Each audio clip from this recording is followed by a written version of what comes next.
So here we've got a 1955 Pontiac Star Chief speedometer. And the issue was, as I was driving, the speedometer started to screech, and the needle started to jump, and it made such a racket that I had to unplug it. And so most people, the common wisdom seems to be that it's the speedometer cable from the transmission up to the speedo head that's the issue. In my experience with these old cars, it's often that the speedometer head itself just needs to be lubricated. So what I did is I took it off, and what you find is this, when you get the speedometer out, it looks just like this. So it's got 3 screws, one here, one at 12 o'clock, and one there down at the bottom at 4 o'clock. You take those 3 screws and the entire inside of it lifts out like this. So the next step is to take 2 screws out right here, and then the speedometer back will actually separate from the innards like that. And so once you've got this apart, actually pretty simple, you're going to look around in the back. There's usually a place to lubricate it, and in our case it's right here.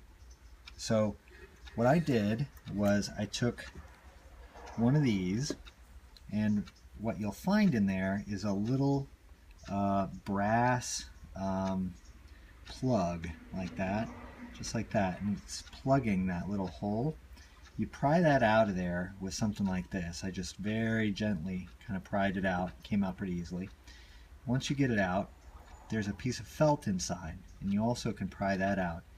And then you just take some 3-in-1 oil. This is just basic stuff, and you put a couple drops in there, and you can turn the shaft end where the speedo cable goes in and just work that oil in there a little bit.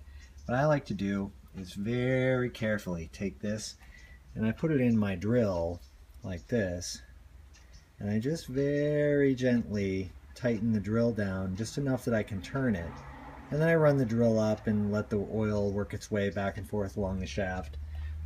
And then if you want to go the extra step, there's a little spot in the center here where this shaft that spins the actual speedo needle, where it goes through, and then there's another one up here, and just put a tiny drop of oil on each one of those.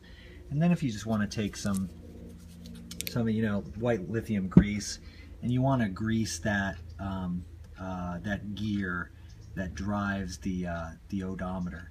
And that's really it. It's pretty simple. Once you've got that lubricated, you just reverse the disassembly, put your felt back in, maybe put some oil on the felt so that it's nice and full and can gradually release that oil onto the shaft, and then put your brass plug back in and bolt the thing back together, and you should be good to go, hopefully for another 60 years. See ya.